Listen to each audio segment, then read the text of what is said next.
আসসালামু আলাইকুম, কি অবস্থা সবার? আশা করি সবাই অনেক অনেক ভালো আছেন। তো এর আগের ক্লাসগুলোতে আমরা দুইটা ইংরেজি ক্লাস করছিলাম। দেন আজকে চলে আসছে বাংলা ক্লাসে। আমরা বাংলা ইংরেজি সব ক্লাস করব দুইটা দুইটা করে, ঠিক আছে?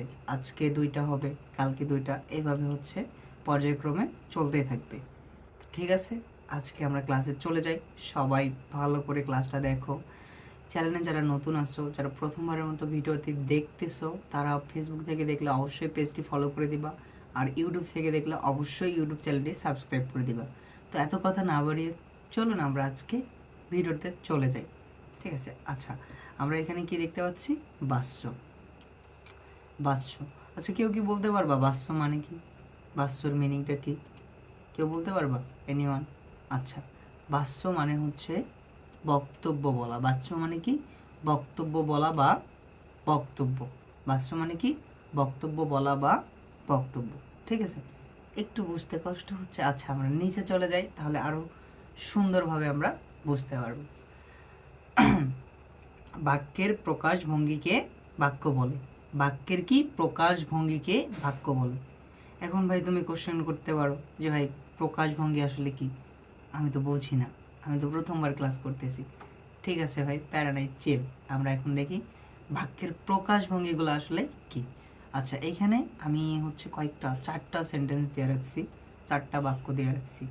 একটা সোনিয়া বই পড়ে। সোনিয়া কি করে? বই পড়ে। আরেকটা সোনিয়ার দ্বারা বই পড়া হয়। আচ্ছা, সোনিয়া বই পড়ে এবং সোনিয়ার দ্বারা বই পড়া হয়, দুইটা আলাদা বাক্য, দুইটা কিন্তু ডিফারেন্ট। দুটাই কি এক?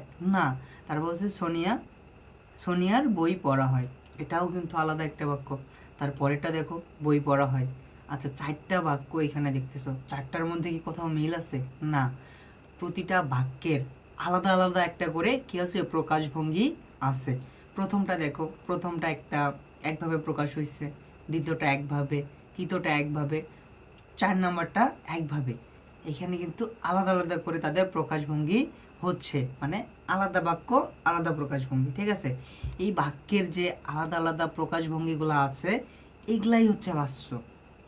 বাক্যের আলাদা আলাদা প্রকাশভঙ্গিগুলাই কি? বাস্য। ঠিক আছে, এতটুকু তো সবাই ক্লিয়ার। জাস্ট এখানে চারটা বাক্য দেখো, চারটা বাক্যের মধ্যে একটারও মিল নাই, সব আলাদা আলাদাভাবে কি হয়েছে? প্রকাশিত হয়েছে বা প্রকাশ করছে। দৃষ্টিভঙ্গি কি এক একটার আলাদা আলাদা করে। এই জন্য আমরা বাস্যকে কি বলতেছি? বাক্যের প্রকাশভঙ্গিই বাস্য। ঠিক আছে, এতটুকু যারা বুঝতে পারো নাই তারা কমেন্টে বলে যাবে, আমি বুঝাই দেওয়ার চেষ্টা করব। ঠিক আছে, আচ্ছা, আমরা পরে চলে যাই। বাস্য 4 প্রকার। বাস্য কয় প্রকার? 4 প্রকার। একটা কর্তৃবাচ্য, কর্মবাচ্য, ভাববাচ্য, আর একটা কর্মকর্তৃবাচ্য। বাচ্য তাহলে কয় প্রকার হলো? 4 প্রকার। কি কি? কর্তৃবাচ্য, কর্মবাচ্য, ভাববাচ্য এবং কর্মকর্তৃবাচ্য। আচ্ছা, এখন এতটুক থেকে তোমাদের প্রশ্ন আসতে পারে, এতটুক থেকেই প্রশ্ন আসতে পারে যে বাস্য মানে কি, বা বাস্য বলতে কি বুঝো? তখন তুমি কি দিবা? বক্তব্য দিবা। আবার যদি বলে বাস্য কাকে বলে, বাক্যের দৃষ্টিভঙ্গিকে কি বলে? বাস্য বলে। আবার যদি প্রশ্ন করে ভাই বাক্য কয় প্রকার, কয় প্রকার দিবা বলো তো? শিখলাম কয় প্রকার বাক্য? বাস্য 4 প্রকার। যাই হোক, আমরা এখন সিরিয়ালে এই যে 4 প্রকার আছে, দেখে আসি কেমনে 4 প্রকার হইল, এইসব দেখে নিব। ঠিক আছে, তো আমরা চলে যাই সামনে।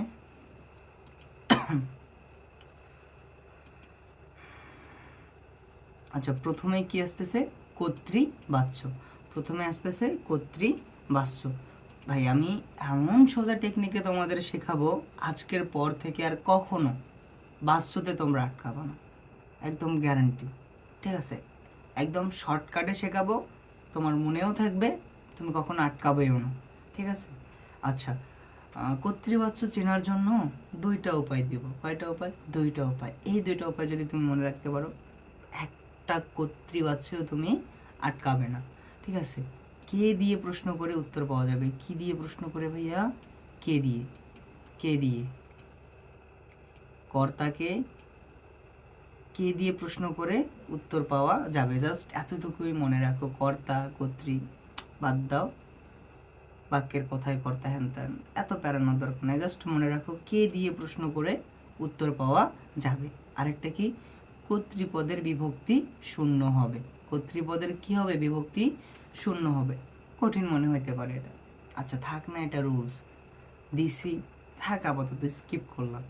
তাইলে আমরা জাস্ট দেখেছি কে দিয়ে প্রশ্ন করে যদি অ্যান্সার পাওয়া যায়, তাহলে এত দূর আমরা চাইতে হবে কেন আমাদের, বলো? আচ্ছা ভাই আপনি দেখান, প্রুফ দেখান। ঠিক আছে ভাই, আমি প্রুফ দেখাবো, প্রুফ ছাড়া তো আমি কথা বলবো না। আচ্ছা নিচের কোনটিতে কর্তৃবাচ্যের উদাহরণ? নিচের কোনটি? চলো আমরা দেখে আসি একদম প্রমাণ সহকারে। আচ্ছা বই পড়া হয়, বই পড়া হয়, এখানে কি কে দিয়ে কোথাও প্রশ্ন করার কোনো ওয়ে আছে, সিস্টেম আছে? না, কে দিয়ে প্রশ্ন করার কোনো অপশন নাই এখানে। আচ্ছা আবার যদি আমরা দেখি সোনিয়া বই পড়ে। আচ্ছা সোনিয়ার বই পড়া হয়, কি সোনিয়ার বই পড়া হয়, এখানে কি কে দিয়ে প্রশ্ন হবে নাকি কার বই পড়া হয়? কার দিয়ে প্রশ্ন হবে? হ্যাঁ ভাইয়া কার দিয়ে তো প্রশ্ন হবে, কে দিয়ে হবে না, তার মানে এটাও কাটো। তারপরে আমরা চলে যাই, তারপরে কি আছে? সোনিয়ার দ্বারা বই পড়া হয়। আচ্ছা ভাই এটা কেমনে হয় বলো তো? এখানে আবার আছে কার দ্বারা বই পড়া হয়? সোনিয়ার দ্বারা বই পড়া হয়, তার মানে এটাও হচ্ছে না।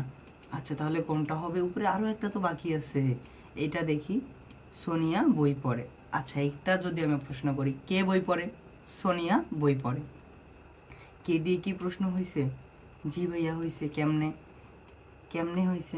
সোনিয়া, এটা হচ্ছে কর্তৃপদ। আচ্ছা কর্তৃপদ বোঝো না, এটা বাদ দাও। সোনিয়াকে কে দিয়ে তো প্রশ্ন করছে, তাই না? কে বই পড়ে? কে বই পড়ে বলো তো, কে বই পড়ে? সোনিয়া বই পড়ে। তাহলে সোনিয়া ওয়ার্ডটা কি হচ্ছে? কর্তৃবাচ্য। সোনিয়া ওয়ার্ডটা কি হচ্ছে? কর্তৃবাচ্য। আচ্ছা এই সোনিয়া ওয়ার্ডটা নেওয়া, এবার সোনিয়া এই ওয়ার্ডটা নিলাম। আচ্ছা ভাই দেখো তো এখানে কি কোথাও বিভক্তি আছে? বিভক্তি তুমি চেনো? যদি চিনে থাকো তাহলে অবশ্যই দেখবা এখানে কোথায় বিভক্তি আছে। বিভক্তি নাই এখানে, এখানে শূন্য বিভক্তি। ঠিক আছে, তো আমাদের পরের রুলসের সাথেও মিলে গেল। দেন কে দিয়ে প্রশ্ন করেও অ্যান্সার পাইছি, তার মানে এটাকে আমরা সহজে কি বলতে পারবো? কর্তৃবাচ্য। এতটুকু বুঝতে কি কারো কোনো সমস্যা আছে? যদি সমস্যা থেকে থাকে অবশ্যই কমেন্টে জানাই দিবা। ঠিক আছে চলো আমরা নেক্সটে চলে যাই। আচ্ছা এবার হচ্ছে কর্মবাচ্য। এবার কি? কর্মবাচ্য। কর্মবাচ্য সোজা, কর্মবাচ্য। আচ্ছা কর্মবাচ্যের আগে রুলসটা দেখে আসি কিভাবে কর্মবাচ্য সহজে চিনব। কোনো একটা বাক্যের মধ্যে, কোনো একটা বাক্যের মধ্যে কি থাকবে? দ্বারা, দিয়ে, কর্তৃক, দিয়াও হইতে পারে, দ্বারা, দিয়া, কর্তৃক, দ্বারা, দিয়ে, কর্তৃক, এই তিনটা কি কি? দ্বারা, দিয়ে, কর্তৃক। জাস্ট তিনটা কি পয়েন্ট যদি তুমি মুখস্থ রাখতে পারো তাহলে তোমার কর্মবাচ্য ডান ভাই। সত্যি? হ্যাঁ ভাই সত্যি। কি কি তিনটা? দ্বারা, দিয়ে, কর্তৃক। এই তিনটা যদি শব্দের, এই তিনটা শব্দের যে কোনো একটা থাকলেই কি হবে? কর্মবাচ্য হবে। কি হবে? কর্মবাচ্য হবে। আবার পরের রুলসটা কি? কর্তৃপদে বিভক্তি থাকবে। কর্তৃপদে এবার কি থাকবে ভাই? বিভক্তি থাকবে। আচ্ছা 90% সম্ভাবনা হচ্ছে এর যে বিভক্তি আছে, এর এর বিভক্তিটা থাকার সম্ভাবনা কত পার্সেন্ট? 90%। ঠিক আছে, অবশ্যই বিভক্তি থাকবে। এবার বিভক্তির সাথে কি থাকবে? বাক্যে দ্বারা, দিয়ে, কর্তৃক, এই তিনটার মধ্যে যে কোনো একটা থাকবে। তো আমরা উদাহরণগুলোতে চলে আসি। নিচের কোনটি কর্মবাচ্যের উদাহরণ? বই পড়া হয়, এখানে কি ভাই দেখো তো এখানে কোথাও দ্বারা, দিয়ে, কর্তৃক আছে? নাই তো ভাইয়া, নাইতে কাটো, এটা হবে না। আচ্ছা সোনিয়ার বই পড়া হয়, সোনিয়ার বই পড়া হয়, এখানে কি দ্বারা, দিয়ে, কর্তৃকের কিছু আছে? না, কাটো। আচ্ছা উপরের বাক্যটা কি? সোনিয়া বই পড়ে, এখানে কি দ্বারা, দিয়ে, কর্তৃকের কিছু? না ভাই এখানে অনেক, এটাও কেটে দাও। 2 নম্বরে যেটা আছে সোনিয়ার দ্বারা, এই যে দ্বারা আছে, সোনিয়ার দ্বারা বই পড়া হয়। আচ্ছা আমরা আগেই শিখলাম দ্বারা, দিয়ে, কর্তৃকের মধ্যে যে কোনো একটা আসলে কি হবে? কর্মবাচ্য হবে। এখানে যেহেতু দ্বারা পাইছি, এখানে কি পাইছি? দ্বারা পাইছি, দ্বারা পাইছি। তো দ্বারা যেহেতু পাইছি তাহলে কি হবে ভাইয়া? দ্বারা পাইলেই হচ্ছে কর্মবাচ্য। আরও একটা বিষয় ফলো করতে হবে, কি? কর্তৃপদে বিভক্তি থাকবে। কর্তৃপদ কোনটা? কর্তৃপদ হচ্ছে সোনিয়া, সোনিয়া। কর্তৃপদ কোনটা? সোনিয়ার, সোনি আর, সোনিয়ার। ঠিক আছে, কর্তৃপদ হচ্ছে সোনি আর। আচ্ছা এটা একটু তুমি ভাঙো তো। শনি যোগ আর, শনি আর,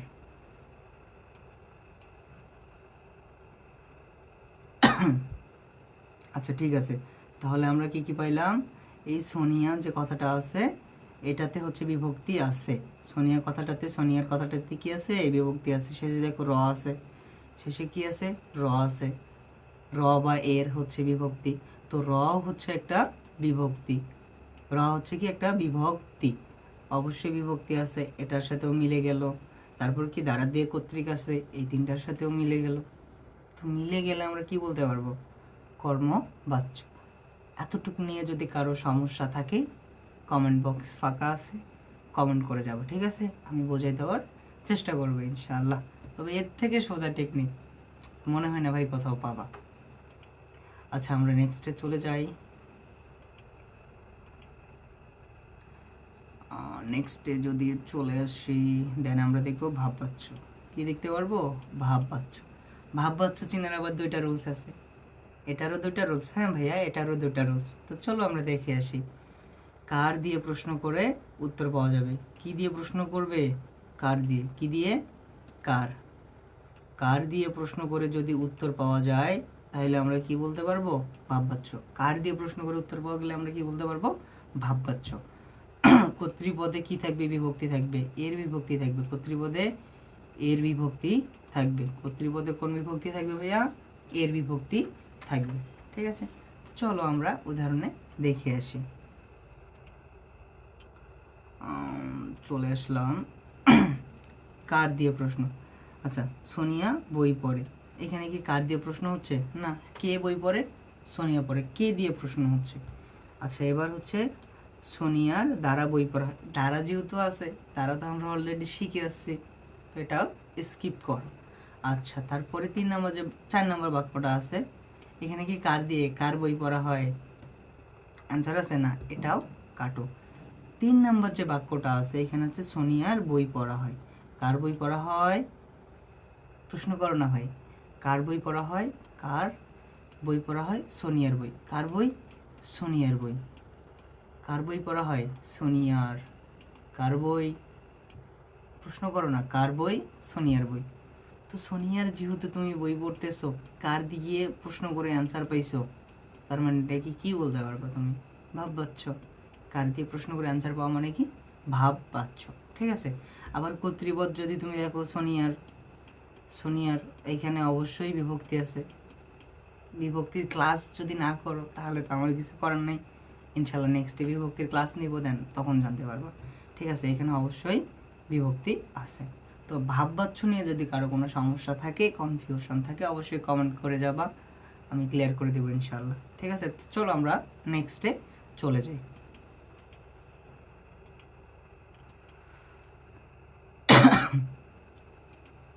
আচ্ছা তারপরে কি আছে? কর্মকর্ত্রী বাচ্য।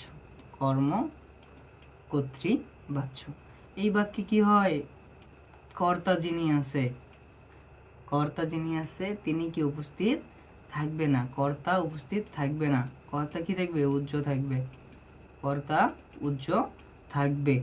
আচ্ছা কর্তা উল্লেখ থাকে না, কিন্তু কর্তা যে কাজটা করেই আছে, ধরো যে আমি একটা কাজ করলাম, ক্লাসটা নিতেছি, কিন্তু আমি উপস্থিত নাই এখানে, কিন্তু আমার কাজটা চলমান আছে।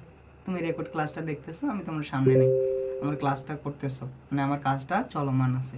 আচ্ছা আমার কাজটা যদি চলমান থাকে, কাজ যদি চলমান থাকে কিন্তু কর্তা যদি উপস্থিত না থাকে, তাহলে কোন বাচ্চ হয় ভাইয়া? কর্মকর্ত্রী বাচ্চ। বোঝো নাই? আচ্ছা উদাহরণে আসি না, বুঝে যাবো তো। নিচের কোনটি কর্মকর্ত্রী বাচ্চার উদাহরণ? আচ্ছা তাহলে কি? সোনিয়া বই পড়ে। সোনিয়া বই পড়ে। এই সোনিয়া হচ্ছে এখানে কি? কর্তা। সোনিয়া কর্তা, এটা হবে না। আচ্ছা এটা কাটো, এটা কাটো। তারপর হচ্ছে সোনিয়ার দ্বারা। আবার তো ভাই সোনিয়া আছে, এই সোনিয়া তো পিছনেই ছাড়তেছে না। সোনিয়া নিয়ে তো মহা ঝামেলা ভাই। হ্যাঁ কাটি দাও না, সোনিয়া কেটে দাও। আচ্ছা আবার দেখো তুমি, সোনিয়া, সোনিয়ার বই পড়া হয়, ভাই আবার সোনিয়া আসছে। হ্যাঁ আসছে দেখেই তো কেটে দাও। সোনিয়া হচ্ছে কর্তা, সোনিয়া কর্তা। ভাই কর্তা আছে মানেই তো এটা হবে না। কর্তা আছে মানে কি? কর্মকর্তৃবাচ্য হবে না, হবে না, তার মানে এই তিনটাই কাটা। শেষের বাক্যটা আমরা দেখি, শেষের বাক্যটায় কি আছে? বই পড়া হয়, বই পড়া হয়। কে বই পড়ে? কার বই পড়া হয়? কার দ্বারা বই পড়া হয়? প্রশ্ন করো না ভাই, পাচ্ছ? পাচ্ছ? কর্তা পাচ্ছ? না তো ভাই, কর্তা তো পাইলাম না। আচ্ছা, কর্তা যদি না পাও, কর্তা যদি না পাও, কর্তা থাকবে না, কর্তা কি থাকবে? উজ্জ্ব থাকবে। ধরো যে সোনিয়ার বই পড়া হয়, সোনিয়াটা উজ্জ্ব আছে, সোনিয়াটা উজ্জ্ব আছে, আলাদা সাইডে আছে, এই বাক্যে নাই, মানে কর্তা নাই, মানে সেটা কি হচ্ছে? কর্মকর্তৃ বাচ্য। তাই এর থেকে সোজা যদি কোনো টেকনিক থাকে তো কমেন্ট বক্স ফাঁকা আছে, তুমি দিতে পারো, ঠিক আছে? আমার জানা মতো এর থেকে সোজা কোনো টেকনিক নাই, একদম সোজা টেকনিকে তোমাদের শেখাইলাম। যদি কারো কোনো সমস্যা থাকে অবশ্যই জানাবা, ঠিক আছে? তো সকলে ভালো থাকবে, সুস্থ থাকবে। আজকের ক্লাস এই পর্যন্তই। পেজ থেকে দেখলে ভিডিওটি অবশ্যই লাইক করে দিবা এবং পেজটি ফলো করে দিবা। আর যারা ইউটিউব থেকে দেখতেছো তারা অবশ্যই সাবস্ক্রাইব করে দিবা এবং ভিডিওটি লাইক করে দিবা। তো সবাই ভালো থাকো, সুস্থ থাকো। আল্লাহ হাফেজ, দেখা হচ্ছে অন্য কোনো ভিডিওতে।